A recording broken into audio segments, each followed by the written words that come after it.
ਪਹਿਰ ਹੈ ਤੇ ਇਸ ਖਾਸ ਮੌਕੇ ਤੇ ਅੱਜ ਅਸੀਂ ਗੱਲਬਾਤ ਕਰਾਂਗੇ ਡਾਕਟਰ ਰੂਪਾਲੀ ਕੋਹਲੀ ਦੇ ਨਾਲ, ਜੋ ਕਿ ਇੱਕ ਆਯੁਰਵੈਦਿਕ ਮੈਡੀਕਲ ਆਫੀਸਰ ਹਨ। ਇਸ ਦੇ ਨਾਲ ਹੀ ਇਹਨਾਂ ਨੂੰ ਆਯੂਸ਼ ਮੰਤਰਾਲੇ ਵੱਲੋਂ ਧਨਵੰਤਰੀ ਅਵਾਰਡ ਵੀ ਮਿਲਿਆ ਹੈ 2024 ਦੇ ਵਿੱਚ। ਮੈਮ ਪਿਛਲੇ ਕਾਫੀ ਸਾਲਾਂ ਤੋਂ ਲੋਕਾਂ ਦੀ ਭਲਾਈ ਵਾਸਤੇ, ਉਹਨਾਂ ਦੇ ਫਿਜ਼ੀਕਲ ਤੇ ਮੈਂਟਲ ਵੈਲਬੀਇੰਗ ਵਾਸਤੇ ਆਨਲਾਈਨ ਯੋਗਾ ਕਲਾਸਿਸ ਵੀ ਲੈਂਦੇ ਆ ਤੇ ਇਸ ਦੇ ਨਾਲ ਵੀ ਮੈਮ ਨੇ ਆਯੁਰਵੇਦਾ ਵਿੱਚ ਕਹੋ ਜਾਂ ਫਿਰ ਫਿਟਨੈਸ ਜਾਂ ਮੈਂਟਲ ਹੈਲਥ ਵਾਸਤੇ ਆਪਾਂ ਕਹੀਏ ਤਾਂ ਇਹਨਾਂ ਨੇ ਬਹੁਤ ਸਾਰਾ ਕੰਮ ਕੀਤਾ। ਤੇ ਆਓ ਮੈਮ ਨਾਲ ਕਰਦੇ ਹਾਂ ਗੱਲਬਾਤ। ਤੇ ਸਭ ਤੋਂ ਪਹਿਲਾਂ ਤਾਂ ਮੈਮ ਦਾ ਸਵਾਗਤ ਕਰਨਾ ਚਾਹਾਂਗੇ ਅੱਜ ਦੇ ਪ੍ਰੋਗਰਾਮ ਦੇ ਵਿੱਚ।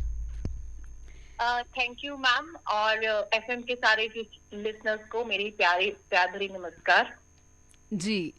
डॉक्टर रूपाली जी, युवाओं का ये प्रोग्राम है जिसमें हम युवाओं के रिलेटेड बातचीत करते हैं कि उन्हें कौन कौन सी समस्याएं हैं आज की जीवन शैली में जिनका सामना करना पड़ता है। तो सबसे पहले तो आपसे यही जानना चाहेंगे, जैसे रोज़ाना जो ज़िंदगी है हमारी, देखा जाता है कि युवाओं में जो बेचैनी है ये लगातार बढ़ रही है। इस पर आपका क्या विचार है?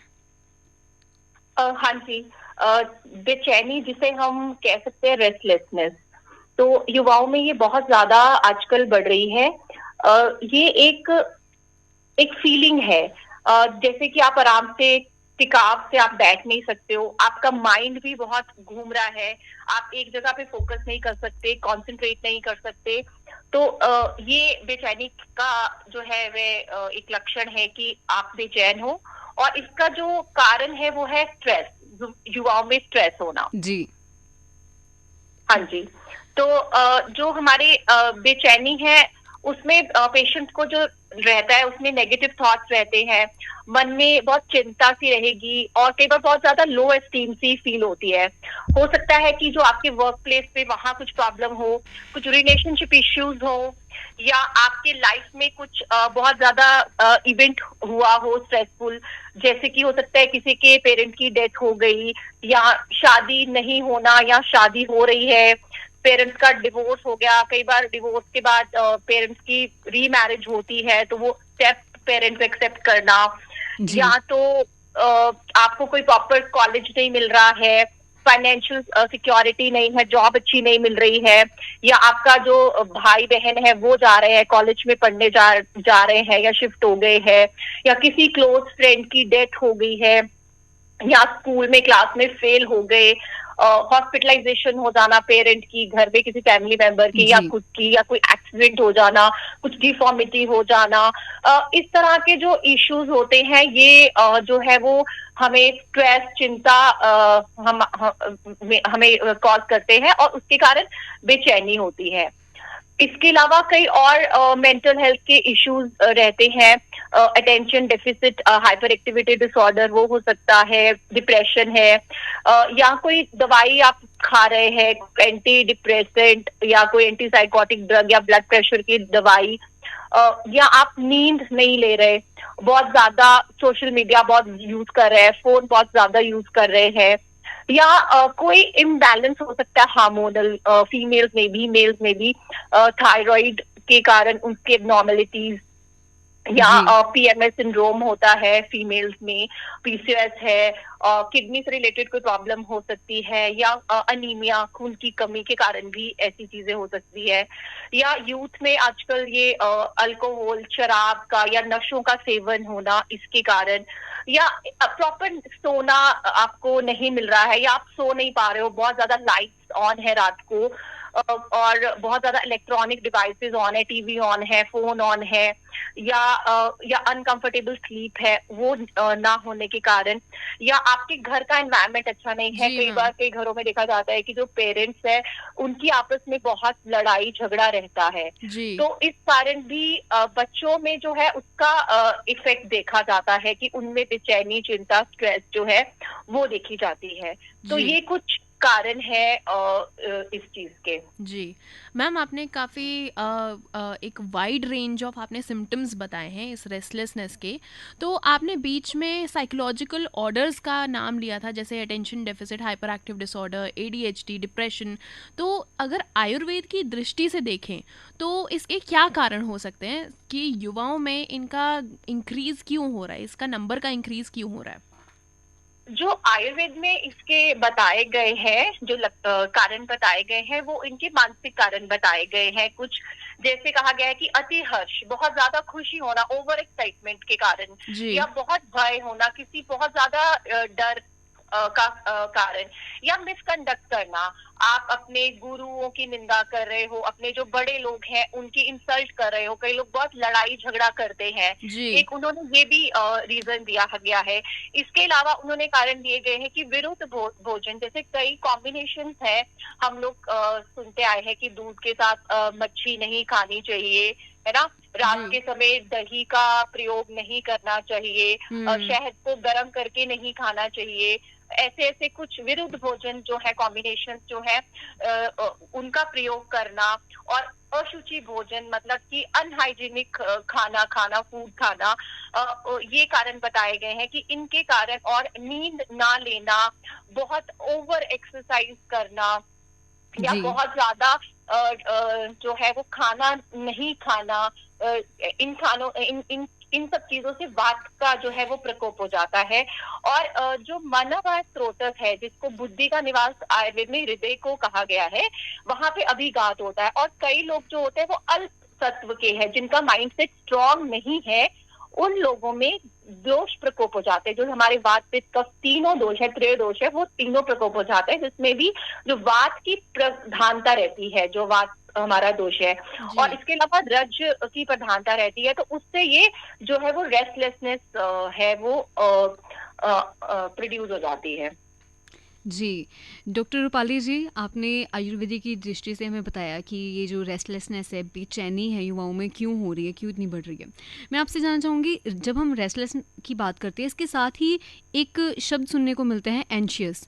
अक्सर जो युवा वर्ग है वो कहता है कि यार मैं तो बहुत ज़्यादा एंशियस हूँ, मुझे बहुत ज़्यादा एंजाइटी हो रही है। तो इस रेस्टलेसनेस और एंशियसनेस में क्या अंतर है? जैसे मैंने आपको अभी इतने सारे कारण बताए, जी। तो जो रेस्टलेसनेस है वो एक लक्षण है, जी। वो एक बीमारी नहीं है, वो एक लक्षण है। वो जो मैंने अभी पिछले कॉजेस बताए, उनमें से किसी बीमारी का लक्षण हो सकता है। एंजाइटी जो है वो एक इमोशनल रिएक्शन है, वो एक मानसिक विकार है कि आपकी जो लाइफ में डिमांड है, प्रेशर है, उसको लेके जो आपका रिएक्शन है। और कई लोग क्या करते हैं, उसके कारण बहुत ज्यादा एक्सेसिव वरी करते हैं और बहुत चिंता करते हैं, और हर दिन जो दैनिक हमारी सिचुएशंस है उसको हम जो है वो एंजाइटी कहते हैं। जी। जबकि जो रेस्टलेसनेस है उसमें वो कैसे मैनिफेस्ट होगा, वो एक रेस्टलेसनेस में होगा कि आपको बेचैनी होगी, आप बैठ नहीं सकते हो, आप इधर उधर घूम रहे हो, आपकी आंखों की मूवमेंट लगातार हो रही है, आप किसी पे एक तरह से आई कांटेक्ट नहीं कर पा रहे हो, जी। आप फोकस नहीं कर पा रहे हो किसी चीज पे, बहुत ज्यादा थकान रहती है, आप नर्वस फील करते हो हमेशा से। तो ये लक्षण जो है वो मैनिफेस्ट होके आते हैं, जिसे हम रेस्टलेसनेस कहते हैं। पर इसका एक कॉज है, वो हमें ढूंढना खोजना बहुत इंपॉर्टेंट है, अगर हम इसको सही करना चाहते हैं। जी। तो मैम जैसे आपने इतनी सारी चीज़ें बताई कि किन किन चीज़ों से रेस्टलेसनेस हो सकती है, तो इसी के साथ मैं आपसे ये भी जानना चाहूँगी कि रेस्टलेसनेस से रेजिलियंस तक का जो एक जर्नी है, एक सफ़र है, वो कैसे एक युवा तय कर सकता है? ये मैम बहुत अच्छा क्वेश्चन पूछा, और इसे हम कहते हैं लर्निंग लाइफ मैनेजमेंट। आप अपनी लाइफ मैनेजमेंट को लर्न करके, आप self care, self love learn करके, और योग और आयुर्वेद की सहायता से आप इसका सफर जो है वो तय कर सकते हो। जी। तो मैम ये जो सेल्फ केयर का जो आजकल आई थिंक हम सोशल मीडिया पे भी काफ़ी देख रहे हैं, सेल्फ केयर और मैनिफेस्टेशंस, तो इसके बारे में आप थोड़ा सा बताएंगी कि युवाओं की लाइफस्टाइल में अगर देखें हम, पर्टिकुलरली जो एक मॉडर्न लाइफस्टाइल है एक स्टूडेंट की या एक वर्किंग यंग एडल्ट की, तो उसमें हम इस लाइफस्टाइल को कैसे या इस सेल्फ केयर को कैसे इम्प्लीमेंट कर सकते हैं? हाँ जी, बिल्कुल। देखिए, सबसे पहले हमें इसे हम कहते हैं संकल्प लेना। पहले अपने आप को, अपने ये संकल्प लेना है कि I am learning life management, ठीक है। जी। तो सबसे पहले आप रिकॉग्नाइज कीजिए कॉज, आपकी जो एंजाइटी है, आपकी जो रेस्टलेसनेस है, उसका कॉज क्या है। हो सकता है कोई मेडिकल इश्यू हो, कोई थायराइड से रिलेटेड इश्यू हो, कोई आयरन डिफिशिएंसी है, या कोई सब्सटेंस अब्यूज है, या कोई साइकोलॉजिकल प्रॉब्लम है, वो आपको पता होना चाहिए, क्योंकि उसका इलाज कराना बहुत जरूरी है। अगर इन सब चीजों से है तो आप उसका इलाज कराएं। और डे टू डे में हमें ये जब हमने ये संकल्प ले लिया तो सबसे पहले जो मैंने एक बहुत इंपॉर्टेंट फैक्टर इसमें कहा था कि नींद का पूरा होना, बिकॉज सोशल मीडिया के कारण, टीवी और फोन के कारण हम लोग बहुत लेट जो है, युवा जो है, मैं देखा है अक्सर बहुत लेट सोते हैं। जी तो आप मेक श्योर कीजिए कि हम 10 के बजे हम सो जाएं, बिकॉज 10 बजे के बाद हमारी बॉडी जो है वो एनाबॉलिक एक्टिविटी में एक्टिवेट हो जाती है। मीन्स की जो पूरे दिन की टूट फूट है उसके बाद अब हमारी बॉडी में हमें हील करना है, तो जो आपका सब चीजें जो है वो स्टॉप हो जाती हैं। अभी आजकल हम ये बहुत कहते हैं, बुजुर्ग भी कहते थे कि खाना जो है वो सूर्य अस्त से पहले खा लो डिनर अपना, और उसके बाद आप थोड़ा टाइम लो 3 घंटे, ताकि ऑब्वियसली 6 बजे सूर्यास्त हो गया, 3 घंटे के बाद अब 9 या 10 बजे तक आप सो जाओ, ताकि आपकी बॉडी अब आपको जो है वो हील करे। इस टाइम आपका लिवर जो है उसको आराम मिलेगा और आपकी जो भी अंदर इन्फ्लामेशन है वो सब ठीक होंगी। तो एक हम प्रॉपरली जो है टाइमली सोएंगे तो सुबह हम जल्दी उठेंगे। आयुर्वेद में ये कहा गया है कि हमें ब्रह्म मुहूर्त में उठना चाहिए, कि सुबह आप जल्दी उठने की आदत बनाएं, और जब आप उठते हैं तो एकदम उठने पर आप एकदम से ना उठें, थोड़ा सा बैठें और अपने एक डे की टोन जो है वो सेट करें। और आप अपना ये संकल्प लें कि आज का दिन मैंने अपना एक मीनिंगफुल डे बनाना है, आज मैंने एक बहुत बेहतर जीवन जीना है, बहुत बेहतर दिन है वो जीना है। और एक पर्पस के साथ, एक ऐसी सेंस ऑफ सक्सेस के साथ आप उठें, ठीक है। और थोड़े टाइम प्रैक्टिस स्टिलनेस, क्योंकि रेस्टलेस का ऑपोजिट है स्टिलनेस। तो जो हमारा रेस्टलेस बॉडी है उसको आप स्टिल करें, सीधा बैठे, कमर सीधी रखे, जो शोल्डर्स को रोल बैक करें, और आप आंखें बंद करें और कुछ नहीं करना है, आप कुछ मत करें, डू नथिंग। और अगर चाहे तो आपने अपने श्वासों पर ध्यान दे सकते हैं, तो आप 5-10 मिनट आराम से बस बैठें, कुछ नहीं करना है, बी योरसेल्फ, और इससे आपका माइंड जो होगा वो बहुत काम हो जाएगा। फिर आप हल्की फुल्की फ्रेश होके अपनी ब्रीदिंग एक्सरसाइज स्टार्ट करें। मैं रेकमेंड नहीं करती सुबह उठते ही एकदम तेज एक्सरसाइज करना, बिकॉज हमारा जो है वो पैरासिम्पैथेटिक नर्वस सिस्टम एक्टिवेट रहता है, क्योंकि हमारा माइंड जो है वो एक स्लीप से अभी अवेकन मोड में है। तो हमने धीरे धीरे उसको एक नॉर्मल रूटीन में लाना है। तो हम आराम से बैठ के अपना प्राणायाम करें, मेडिटेशन करें, और इस समय आप फिर बैठ के अपने गोल सेट करें। जो युवा है, आपने कॉलेज में जाना है, जो आपके स्टडीज के हिसाब से है उस हिसाब से गोल सेट करें। अगर आप जॉब करते हैं तो अपनी जॉब को आप बेटर कैसे कर सकते हैं वो गोल सेट करें। अपने अगर आप जो कोई एग्जाम की तैयारी कर रहे हो आप उसके गोल सेट करें, ठीक है। और उसके कुछ टाइम के बाद आप जब अपना गर्म पानी पी लें और फिर आप you can go for walk, या आपने योग अभ्यास करना है तो वो आप कर सकते हैं जी। और मैम ने सानू ब्रेक दे उस पार जाਣ ਤੋਂ ਪਹਿਲਾਂ ਦੱਸਿਆ ਕਿ ਜਿਹੜੀ ਬੇਚੈਨੀ ਹੈ ਉਹ ਕੀ ਹੈ, ਉਸਦੇ ਕਾਰਨ ਕੀ ਹਨ ਤੇ ਕਿਸ ਤਰ੍ਹਾਂ ਆਪਾਂ ਇਸ ਤੋਂ ਨਿਜਾਤ ਪਾ ਸਕਦੇ ਹਾਂ, ਇਸ ਉੱਤੇ ਹੁਣ ਗੱਲਬਾਤ ਕਰਦੇ ਹਾਂ ਮੈਮ ਦੇ ਨਾਲ। डॉक्टर रूपाली जी, ब्रेक पे जान तो पहला हम जो थे बात कर रहे थे आपसे कि जो बेचैनी है, आपने इसके बारे में बताया कि किस तरह से इंसान की जो दिनचर्या वो होनी चाहिए, सुबह जल्दी उठना चाहिए। और मैं आपसे जानना चाहूँगी, जो आप खाने के ऊपर बातचीत कर रहे थे, जैसे आपने कहा खाना जो है सूर्य ढलने से पहले खा लेना चाहिए, तो आपसे जानना ये चाहेंगे कि सही जो डाइट है उसमें क्या क्या चीज़ें शामिल होनी चाहिए, क्योंकि हमने ये सुना है कि जैसा खाना होता है वैसा ही इंसान का मन होता है, वैसे ही विचार होते हैं। हाँ जी, जो खाना है वो बहुत इम्पोर्टेंट पार्ट है हमारे सेल्फ केयर का। और आजकल जो ये कॉन्सेप्ट है कि हमारा जो गट है वो हमारा सेकंड ब्रेन है। हमारे गट में ही ऐसे बैक्टीरिया है जो न्यूरोट्रांसमीटर्स है, जैसे सेरोटोनिन है, डोपामिन है, जो हैप्पी हार्मोन्स हैं, जो हमें स्ट्रेस, एंजाइटी, रेस्टलेसनेस से दूर करते हैं। उसको वो बहुत इम्पोर्टेंट है कि हम उनको मेंटेन करें। जैसे आजकल जो लोग हैं वो कई बार दवाइयाँ जो है वो बिना डॉक्टर की प्रिस्क्रिप्शन से ले लेते हैं, बिना कुछ जाने और समझे, और बहुत ज्यादा जो चीनी का प्रयोग है, शुगर का प्रयोग है, या जंक फूड हम खाते हैं, उनसे इन बैक्टीरिया को बहुत ज्यादा नुकसान पहुंचता है। तो हम इस चीज को मेक श्योर करें कि अपने जो है खान पीन का बहुत ज्यादा ध्यान रखें। एक तो अपने डाइट में फर्मेंटेड फूड जो है उसको जरूर शामिल करें, जिसको हम खमीर उठा हुआ खाना कहते हैं। जैसे मैंने आजकल यहाँ देखा है कि कई बार लोग सोडा का यूज कर लेंगे, इनो का यूज कर लेंगे, वो नहीं करना। हमने एक नॉर्मल प्राकृतिक प्रक्रिया से खाने को फर्मेंट करके, जैसे डोसा बनाते हैं, जी इडली बनाते हैं, उसको हम बैटर को रात को रखते हैं, सुबह वो खमीर हो जाता है, जैसे दही हम जमाते हैं।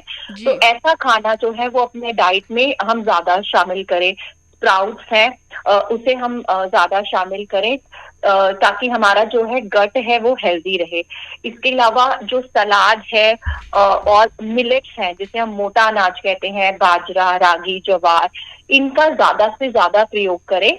तो इससे हमारा गट हेल्दी रहेगा और हम हमारा जो मन है वो भी बहुत ज्यादा स्वस्थ रहेगा।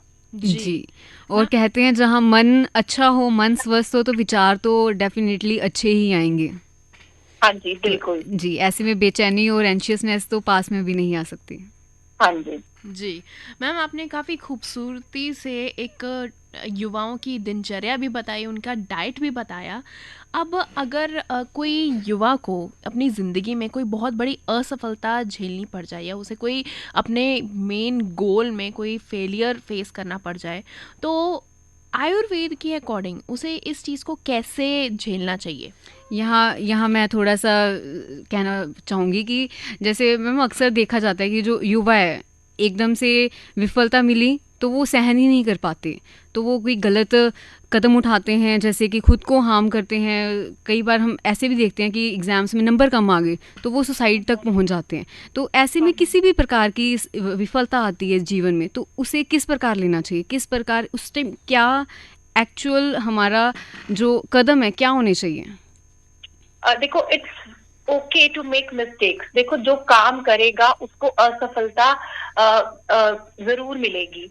तो इससे हमें घबराना नहीं चाहिए, बिकॉज अगर हमें जो असफलता मिली उसको हम ऐसे देखें कि ये एक आइडिया है जो वर्क नहीं किया, तो we should try another one. जितने भी बहुत बड़े साइंटिस्ट हुए हैं, एपीजे अब्दुल कलाम जो थे, उनका एक मैं पढ़ रही थी कि उनके जो पिताजी थे वो जो तमिलनाडु में रहते थे, और वो बार बार उनकी जो बोट्स होती थी वो टूट जाती थी, तूफान आते थे, वो बार बार बोट टूट जाती थी, और वो उसको दोबारा से जोड़ते थे और एक नई बोट बनाते थे। तो उन्होंने ये कहा था कि मैंने अपनी ये जो असफलता है, ये अपने पिताजी से ये चीज लर्न की कि बार बार आपको लाइफ तोड़ेगी, बट आपको बार बार उठना है। इसी को तो हम रेजिलियंस कहते हैं ना, कि जब कुछ गलत हो जाए हमारे साथ तो आप बिखरने से अच्छा आप उसके सामने एकदम उसको खड़े होके, मजबूती से आप खड़े होके दिखाएं। और जितने भी स्ट्रगल्स हमारे लाइफ में आते हैं वो हमें एक बहुत बेहतर इंसान बनाते हैं। तो हमें अपनी जो असफलताएं हैं उससे हताश नहीं होना, क्योंकि अगर हम बड़े बड़े साइंटिस्ट की जीवनी पढ़ेंगे तो जी हम ये जानेंगे कि उन्होंने भी कितनी असफलताओं का सामना किया, तभी वो महान बने। तो ये हमें एक लेसन होता है, जितनी भी असफलताएं हमें मिलती हैं, और ये हमें सिखा के जाती हैं, और इनसे हमें सीखना चाहिए। और अपना जो माइंड सेट है उसको हमें बहुत स्ट्रॉन्ग करना चाहिए। इसको बोलते हैं प्रोएक्टिव होना, जो हमें योग सिखाता है। योग की हेल्प लेके, अष्टांग योग के प्रिंसिपल्स को अपने लाइफ में अपना के हम रिजिलियंट बन सकते हैं। क्योंकि अगर हमें पता होगा कि हमारे पास कोई प्रॉब्लम आई है, हमने उसको फेस करना है, और हमें उसकी छोटी छोटी प्रॉब्लम्स को अगर फेस करने की हमें हैबिट होगी तो हम बड़ी प्रॉब्लम्स को बहुत आराम से फेस कर सकते हैं। जैसे कि अगर हम स्ट्रेस की बात करते हैं, जी जब हम कहते हैं स्ट्रेस बहुत बुरा है, लेकिन स्ट्रेस के भी दो तरह के स्ट्रेस होते हैं। एक होता है यू स्ट्रेस, एक होता है डिस्ट्रेस। जो यू स्ट्रेस होता है जिसमें हम खुद को जानबूझ के प्रॉब्लम्स में डालते हैं। प्रॉब्लम्स में नहीं डालते इन द सेंस कि लाइक अगर मैं कोई एग्जाम क्लियर कर रही हूँ, या मैंने अभी कोई पब्लिक टॉक देनी है, या मैंने कोई स्पोर्ट्स खेलना है, या कोई नई चीज लेनी है, तो एक हल्का सा स्ट्रेस होता है, हमें कोई नई चीज ट्राई करनी है। तो जो लोग इन चीजों को अपनी लाइफ में अपनाते हैं, तो वो छोटे छोटे जो स्ट्रेसेस होते हैं उससे हमारी बॉडी को अडेप्ट हो जाती है हमारी बॉडी की, हाँ, थोड़े थोड़े स्ट्रेसेस का सामना करने से। तो जब कभी आपके लाइफ में बड़ा स्ट्रेस आए तो आप उसको एकदम फेस कर सकते हैं। और इसे योग की भाषा में कहा गया है तप, जिसको कहते हैं तप द्वंद्व सहनम, कि जो दो डुअलिटी आती है ना, सुख दुख, जी भूख प्यास, है ना, गर्मी सर्दी, तो ये योग का एक बहुत इंपॉर्टेंट पार्ट है कि आपको उसको सहना है। You have to curb your feelings. भूख लगी है तो 2 मिनट के लिए रुक जाओ, ठंड लग रही है तो थोड़ा सा उसको सह लो। तो इससे आपको रेजिलियंस मेंटेन होगी आपके बॉडी में, कि जब आपको कोई प्रॉब्लम आएगी तो आप उसका सामना आराम से कर सकते हैं। जी और हमें इसके अलावा जो अपने मेंटल स्ट्रेंथ पे भी बहुत ज्यादा काम करना चाहिए, हमारे माइंड सेट पे। और इसके लिए हमें मेडिटेशन करनी चाहिए। जैसे अभी मैंने आपको बताया था कि हमें जब हम अपने साथ बैठते हैं, सेल्फ केयर सेल्फ लव की बात हम करते हैं, तो आप थोड़ा सा टाइम अपने लिए जरूर निकालें। इसमें आप जर्नलिंग करें, एक बुक लगा लो, उसमें आप लिखो, अपने स्ट्रेंथ लिखो, अपनी वीकनेसेस लिखो, अपनी अचीवमेंट्स लिखो, अपनी ब्लेसिंग्स लिखो, काउंट योर ब्लेसिंग्स। अपना ग्रैटिट्यूड बुक बना लो जिसमें आप डेली के लिखो कि what you are grateful for. क्योंकि अब हमारे क्लिनिक में कई बार ऐसे पेशेंट आते हैं जिनके बच्चे चल नहीं पाते, तो उनका जी पूरी लाइफ ये रहता था कि मेरा बच्चा मेरे पैरों पे खड़े हो जाए। तो ये देख के हमें इतना शुक्र मनाना चाहिए कि वी आर सो ग्रेटफुल कि वी कैन वॉक, हमारे पास खाना है। हम 10 पॉजिटिव चीजों को देखें तो एक नेगेटिव चीज है उसकी तरफ नहीं ध्यान दें। और उसके अलावा जो अपने गोल्स हैं, जैसे छोटे छोटे गोल्स आप दिन के जब डिसाइड करेंगे, उनको कंप्लीट करेंगे, तो यू फील वेरी अकम्पलिश्ड और आप अपने आप को रिवॉर्ड करें। तो हमेशा अपने आप को पनिश करने से अच्छा है कि आप अपने आप को रिवॉर्ड करें उन 10 छोटी चीजों के लिए जो आपने की है, ठीक है। और अपने माइंड में अपने आप को एक बहुत स्ट्रॉन्ग पर्सनालिटी की तरह पिक्चर करें। जब हम मेडिटेशन में बैठे ध्यान में, तो आप अगर आप दुखी हो तो अपने आप को एक देखो कि आप बहुत खुश हो। अगर आप बीमार हो तो आंखें बंद करके देखो, अपने आप को महसूस करो, जिसको हम कहते हैं लॉ ऑफ अट्रैक्शन, कि जो आप देखोगे महसूस करोगे वही जी होगा आपके जी साथ। बिल्कुल जो आपने बात की थी स्टार्टिंग में कि मैनिफेस्टेशन की। जी तो मैम। अगर आप बहुत वीक फील करो तो अपने आप को एक स्ट्रांग इंसान की तरह देखो। तो जैसा आप अपना इनर वर्ल्ड चेंज करोगे, आपका आउटर वर्ल्ड भी वैसा ही चेंज होगा। वही चीजें आप अट्रैक्ट करना स्टार्ट कर दोगे जैसा आप अपने मन में सोचते हो। तो आप मन में एक विनर की तरह रहोगे तो ऑब्वियसली आप लाइफ में भी हमेशा सक्सेसफुल रहोगे। जी सिमरन, मुझे लगता है कि मैम ने आज हर एक विषय के ऊपर बहुत ही विस्तार से हमें एक एक पॉइंट के बारे में बताया कि कैसे जीवन शैली होनी चाहिए, कैसे विचार होने चाहिए, कैसे खाना पीना होना चाहिए। तो आई एम श्योर कि जितने भी दोस्त हैं इस टाइम हमारे साथ जुड़े हुए हैं, उनके लिए ये वाला सेशन जो है, आज का हमारा जो खास ये सेगमेंट है, ये जो टॉक है, काफ़ी ज़्यादा इन्फॉर्मेटिव रही होगी। तो मैम, आज हमारे सेगमेंट में शिरकत करने के लिए फ़ोन लाइन के ज़रिए आपका बहुत बहुत शुक्रिया। Thank you so much. जी, आखिर में क्योंकि समय की नज़ाकत देखते हुए आपसे इजाज़त लेना चाहेंगे और साथ में ही आपसे जानना चाहेंगे कि जाते जाते कौन सा गीत है जो आप सुनना चाहेंगे? मैं सुनना चाहूंगी लव यू जिंदगी सॉन्ग। जी, बहुत बहुत शुक्रिया मैम हमारे साथ जुड़ने के लिए। Thank you ma'am.